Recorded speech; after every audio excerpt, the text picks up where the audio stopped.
Iya, Panglima TNI Marsikal Hadi Cahyanto mengingatkan semua pihak agar menjaga persatuan dan kesatuan. Bukan hanya itu, ia menyatakan pihak yang ingin mengganggu persatuan dan kesatuan bangsa akan berhadapan langsung dengan TNI. Dalam video yang diunggah di akun YouTube Puspen TNI berdurasi 1 menit 47 detik ini, Panglima TNI Marsikal Hadi Cahyanto bersama pejabat TNI lain meminta semua pihak untuk tidak membiarkan persatuan dan kesatuan hilang akibat provokasi ataupun ambisi pihak tertentu. Ia pun kembali mengingatkan prajurit TNI adalah alat utama pertahanan negara untuk melindungi bangsa Indonesia. Pentingnya untuk itu, jangan kita biarkan persatuan dan kesatuan bangsa itu hilang atau dikaburkan oleh provokasi dan ambisi yang dibungkus dengan berbagai identitas. Seluruh prajurit TNI adalah alat utama pertahanan negara untuk melindungi segenap bangsa dan seluruh tumpah darah Indonesia. Ya, lalu kemana arah dari pidato Panglima TNI? Saya masih bersama Revolusi Riza Wapemret CNN Indonesia TV dan Anugrah Perkasa, redaktur pelaksana cnnindonesia.com. Saya ke Mas Nugi. Mas Nugi, pidato Panglima TNI ini biasa atau tidak biasa sebetulnya? Saya nggak tahu sebenarnya dia mau ngomong apa nggak sebenarnya. Tapi begini, itu kan momentumnya kan kemarin karena berbarengan dengan acara di Petamburan ya. Jadi kita menunggu di CNN Indonesia, di redaksi sendiri menunggu ketika terjadi banyak kerumunan di satu acara Petamburan, apakah ada pihak-pihak terkait otoritas yang melakukan memberikan sikap tertentu gitu. Tapi ternyata dari pihak kepolisian tidak memberikan pernyataan yang tegas, dari Satgas itu tidak terlalu tegas. Terakhir TNI, saya agak bingung, 3 pihak ini memberikan pengumuman tapi apa yang mau dilakukan begitu. Nah, saya malah mengkhawatirkan pernyataan TNI itu tentang berbagai identitas. Sebenarnya bukan persoalan persatuan dan kesatuan, tapi persoalan politik identitas sekarang terjadi. Ketika ada satu kelompok-kelompok tertentu yang diistimewakan dan itu tidak bisa ditangani oleh pihak-pihak tertentu yang punya wewenang, maka akan terjadi kecemburuan sosial. Konteksnya adalah kasus Petamburan. Ada satu momen yang besar sekali mengundang kerumunan dan itu tidak dilakukan aksi yang langkah-langkah yang bisa tegas terkait dengan peristiwa itu. Nah, saya malah menyoroti persoalan itu. Adanya persoalan politik identitas dan orang melihat bahwa ada persoalan ketidakpercayaan kembali pada pemerintah bahwa dia hanya bisa mengakomodasi kelompok tertentu tapi justru mendiskriminasi kelompok yang lain. Ini bagi saya, itu bagi saya yang persoalan. Oke, Mas Revo, jadi ini persoalan politik identitas ataukah juga TNI ingin menunjukkan bahwa ini TNI bisa turun langsung nih kalau misalnya ada yang bermain-main dengan politik identitas? Ya, yang menarik begini Mbak Eva, yang pertama yang harus kita lihat. Panglima TNI ini muncul bukan didampingi oleh kepala staf. Tapi yang mendampingi di belakang itu adalah komandan-komandan pasukan tempurnya. Nah ini yang menarik gitu. Yang ya, Panglima pasti sengaja gitu ya. Panglima sengaja meminta kepada matra-matra 3 matra di TNI itu yang hadir adalah pasukan-pasukan khususnya. Bahkan bukan pasukan tempur biasa loh. Ini adalah yang ada di belakang itu adalah para komandan dari pasukan khususnya. Ada Pangkostrat yang ada di belakang itu, Letjen Eko Margiono, kemudian ada Danjen Kopassus, itu ya, ada Pak Hasan ya, Danjen Maijen Hasan, kemudian ada Komandan Korps Marinir, dan kemudian ada Komandan Korps Pasukan Khas TNI AU gitu. Nah ini menarik gitu. Kenapa yang mendampingi Panglima TNI bukan kepala staf, tapi adalah para komandan pasukan, pasukan elit di tubuh TNI. Artinya jelas message yang ingin disampaikan oleh Panglima itu jelas bahwa siapapun yang mengganggu persatuan dan kesatuan negara ini akan berhadapan dengan pasukan-pasukan elit TNI ini. Gitu.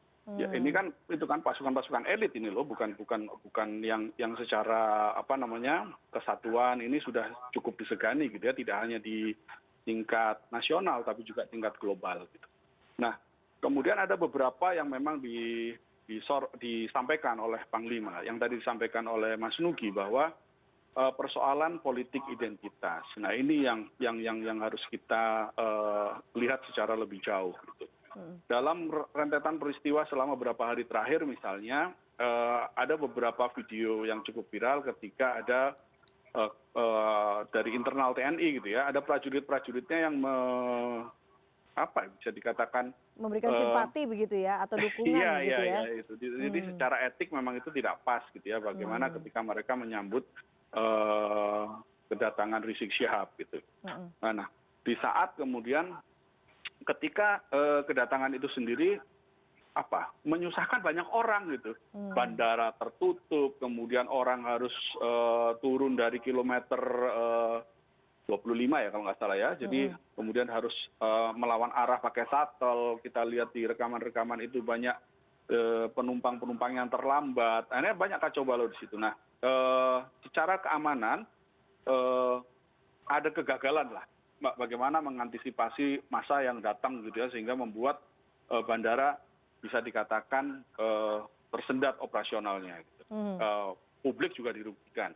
Nah, kemudian kita juga ditunjukkan beberapa hal-hal yang ini masa PSBB masih sedang berlangsung, tapi kerumunan terjadi di beberapa titik yang kerumunan dari pendukung dari Habib Rizik Syihab gitu. Rizik Syihab gitu. Jadi kita semua kemudian bertanya-tanya, ini sebenarnya aparat keamanan bisa nggak sih menegakkan aturan-aturan kalau misalnya ini masih PSBB, tapi kemudian bagaimana kelompok-kelompok tertentu ini bisa berkerumun tanpa ada tindakan yang cukup tegas gitu. Nah, message dari Panglima TNI ini harusnya dilihat juga bisa jadi mengarah ke arah sana gitu ya. Kita memang bertanya-tanya, tapi memang ada beberapa hal yang disampaikan oleh Panglima TNI bahwa siapapun yang mengganggu persatuan Republik Indonesia itu akan berhadapan dengan TNI. Nah, kita juga melihat dalam beberapa kurun waktu terakhir kan fenomena sayap kanan ini kan menguat di banyak tempat ya Mbak, tidak hanya di Indonesia gitu. Nah, ini yang harus diwaspadai gitu. Bagaimana kelompok-kelompok itu kemudian bisa bertindak menerabas hukum-hukum yang berlaku lah, hukum-hukum positif yang berlaku. Naik motor konvoi tanpa helm misalnya, kemudian berkerumun di saat PSBB, akhirnya kan banyak kecemburuan sosial yang terjadi gitu. Bagaimana atlet-atlet itu yang selama ini tidak bisa berlaga, kompetisi sepak bola yang tidak bisa jalan, musisi-musisi yang tidak bisa pentas karena dikhawatirkan menimbulkan kerumunan. Nah, hal-hal seperti ini yang memang kita lihat apakah ada kaitan nggak dengan pidato Panglima TNI? Saya rasa ada ya, gitu. Saya rasa ada. Oke, artinya apa yang kemudian disampaikan Panglima ini soal politik identitas, kemudian tidak ragu-ragu untuk turun itu tidak hanya ke pihak luar TNI, tapi juga ke dalam pihak TNI juga kalau kemudian ikut-ikutan dalam politik identitas begitu ya, Mas Revo? Iya Mbak Eva, betul. Karena memang kan di beberapa case menguatnya politik identitas di tubuh TNI kan juga ada ya kasus-kasusnya. Kita ingat ketika ada kasus istri salah satu komandan Korem itu juga di media sosialnya melakukan dukungan yang cukup terkait dengan politik identitas sehingga membuat suaminya sebagai komandan Korem itu dicopot misalnya. Itu kan Panglima, maksudnya komandan gitu ya. Nah, kemudian di level prajurit juga kita kemarin melihat ada beberapa case gitu di TNI AU, kemudian dia menerima sanksi 14 hari misalnya. Ini message itulah yang kemudian kalau ke internal seperti itu Mbak Eva. Ke eksternal ke luar TNI, ya siapapun yang mengganggu persatuan dan kesatuan negara itu akan berhadapan dengan TNI. Artinya yang harus ke pihak eksternal ini menguatnya politik identitas ini harus tidak maksud saya begini, berorganisasi, berserikat, berkumpul itu adalah hak dari setiap warga negara. Akan tetapi ada batasan-batasannya gitu kan, ada batasan-batasan undang-undang positif lain yang mengaturnya itu. Dalam masa karantina seperti sekarang, misalnya ketika PSBB masih berlangsung, tentu undang-undang karantina masih berlaku. Artinya harus kebebasan berserikat, berkumpul dan sebagainya itu juga harus dibatasi oleh undang-undang positif yang lain. Gitu. Baik, bahkan Panglima tuh sampai juga menyebutkan hidup TNI, hidup rakyat, NKRI, harga mati. Kalau kemudian tadi Mas Revo sempat mengatakan masalah kecemburuan sosial ini, apakah memang potensi itu untuk mengganggu rakyat begitu ya, untuk mengganggu NKRI memang sampai dibaca oleh Panglima begitu, Mas Nugi? Mas Nugi melihatnya bagaimana? Ya, persoalannya sebenarnya adalah terkait dengan perlakuan yang tidak adil terhadap kelompok tertentu dan memberikan privilege terhadap kelompok lain sebenarnya. Jadi itu yang kemudian menimbulkan satu sikap tertentu terhadap pemerintah bahwa kalau ternyata aturan-aturan yang sudah dibentuk selama ini itu tidak berlaku pada kelompok-kelompok tertentu. Karena apakah itu misalnya terkait dengan persoalan identitas tadi ya, misalnya ya saya menyebut orang Islam adalah paling besar di Indonesia. Kemudian Habib adalah orang yang sangat dihormati bagi sebagian orang misalnya, sehingga menimbulkan sikap berlebihan ya terhadap tokoh tertentu. Tapi ketika ada hukum, maka sebenarnya persoalannya adalah apakah hukum itu bisa berlaku adil bagi semua orang. Nah ini yang tidak terjadi kan. Nah saya sebenarnya senang saja Panglima menyebutkan bahwa persoalan kesatuan, tapi persoalannya adalah persoalan di lapangan. Apakah pihak-pihak otoritas tertentu yang punya wewenang itu menerapkan aturan yang adil? Oke. Dan kalau memang tidak adil, apakah ini artinya kita bisa menangkap sinyalemen bahwa oke, kalau tidak adil nanti TNI yang akan membuat adil begitu misalnya, Mas Revo? Ya tentunya kalau misalkan masalah kalau dalam konteks kemarin ya, dalam penindakan ini kan sebenarnya muaranya ke kepolisian ya gitu. Tapi kenapa kemudian TNI Panglima itu menggelar pidato seperti itu? Saya rasa memang Panglima itu ingin memberi sinyalemen gitu kepada semua warga negara supaya tetap menjaga persatuan dan kesatuan tanpa terganggu oleh politik-politik identitas. Jadi politik-politik identitas itu jangan sampai mengganggu persatuan dan kesatuan. Karena kita melihat memang dengan menguatnya politik identitas ini, masyarakat juga kemudian terbelah gitu kan Mbak Eva. Politik identitas ini juga menjadi salah satu amunisi dalam berbagai kontestasi politik, dalam pilkada maupun dalam pilpres gitu. Nah ini juga tidak sehat sebenarnya. Kemudian ada banyak juga kemarin opini-opini yang muncul ketika kemudian politik identitas ini menguat, kemudian calon-calon sosok-sosok yang selama ini disebut-sebut sebagai salah satu kandidat dalam 2004 kemudian merapat, ini kan juga menjadi hal yang perlu kita cermati gitu ya. Nah karena kalau misalkan politik identitas ini diberi ruang terlalu besar, nah ini kan memang dalam sejarah kita ini kan berpotensi untuk memecah belah persatuan. Ini memecah belah publik. Nah celakanya kan memang publik kita ini kalau sudah terpecah belah menjadi tidak cukup sehat gitu dalam kehidupan bermasyarakat gitu kan. Kita ingat betul lah ketika pemilu 2014, kemudian ketika pilkada DKI tahun 2017, kemudian pilpres 2019, itu semua kita terpecah belah karena politik identitas. Ini kita membaca TNI, Panglima TNI berpidato pasti tidak lepas dari hal tersebut. Oke, Mas Nugi, kalau kemudian tadi Mas Revo sempat mengatakan ada hal yang kemudian berbeda dibanding pidato-pidato sebelumnya, Panglima tidak didampingi oleh kepala staf masing-masing angkatan, kemudian didampingi oleh panglima dari pasukan elitnya, begitu. Anda melihatnya seperti apa? Memang ini sudah dikondisikan, ini adalah satu inisiatif dan seperti apa, Mas Nugi? Saya kira mungkin Panglima memberikan satu sinyalemen yang keras ya, bahwa ya masyarakat harus tidak boleh terbelah dengan satu isu-isu tertentu. Nah, itu yang harus dijaga. Tapi sekali lagi persoalannya adalah masyarakat kan melihat secara telanjang saja apa yang terjadi sekarang di lapangan. Sinyalemen yang keras dari Panglima TNI itu tidak punya dampak apa-apa ketika eksekusi di lapangan itu tidak dilakukan secara adil.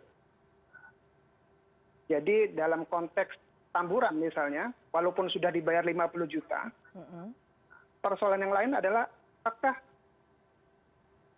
kerumunan itu akan jadi klaster baru. Mengapa aparat tidak melakukan tindakan antisipatif ketika tahu bahwa ada kerumunan bakal datang?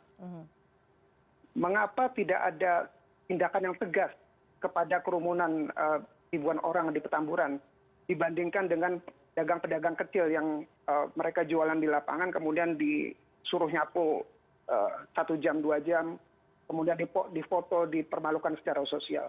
Apakah itu terjadi di lapangan? Nah, jadi menurut saya justru warga akan mempertanyakan ini secara terus-menerus kepada pihak yang otoritatif, sementara Panglima akan menegaskan dia akan bersikap tegas ketika ada orang yang berusaha memecah belah ini. Oke, dan biasanya TNI itu akan muncul di saat-saat krusial begitu ya. Kalau kita ingat dulu misalnya demo, kemudian nanti akan ada marinir yang turun begitu.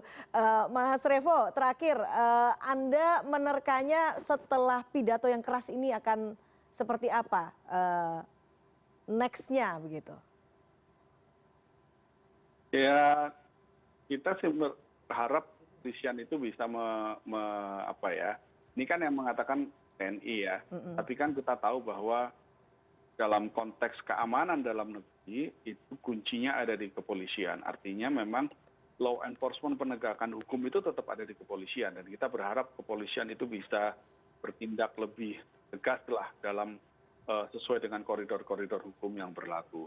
Artinya kalau memang sekarang ini sedang berlaku yang tadi Mas Nugi sampaikan gitu ya, kalau ada yang melanggar naik motor nggak pakai helm ya ditilang, kira-kira seperti itu. Kemudian berkerumun ketika masa PSBB juga ditilang. Ada orang menggelar pernikahan, kita lihat itu ada orang menggelar pernikahan dimarah-marahin itu oleh polisi dan kemudian beredar di media sosial gitu ketika polisi itu marah-marah. Polisi kemudian juga memberikan hotline, siapa yang melihat ada kerumunan tolong melapor gitu kan, ada nomor hotline-nya. Nah, semua ini yang sekarang ditagih oleh masyarakat gitu, oleh kita semua bahwa hukum itu tidak pandang bulu. Artinya kalau misalkan hukum itu bisa ditegakkan dengan baik kepada siapapun juga, pasti kondisi itu akan lebih kondusif seharusnya ya, karena memang kunci dari membuat stabilitas itu adalah penegakan hukum. Kita tidak perlu bicara tentang TNI ini kan tupoksinya sebenarnya kalau misalkan ada ancaman dari luar gitu, dari eksternal, TNI yang akan turun. Tapi selama ancamannya dari internal, itu kan separatis, maka ini adalah tupoksinya tugas dari kepolisian. Baik. Baik, baik. Kita akan tunggu sama-sama. Semoga hukum tidak pandang bulu dan tercipta keadilan sehingga terjadi kestabilan di masyarakat. Mas Revo dan juga Mas Nugi, terima kasih atas ulasannya untuk malam hari ini. Selamat malam. Dan CNN Indonesia Prime News akan kembali usai jeda, tetap bersama kami.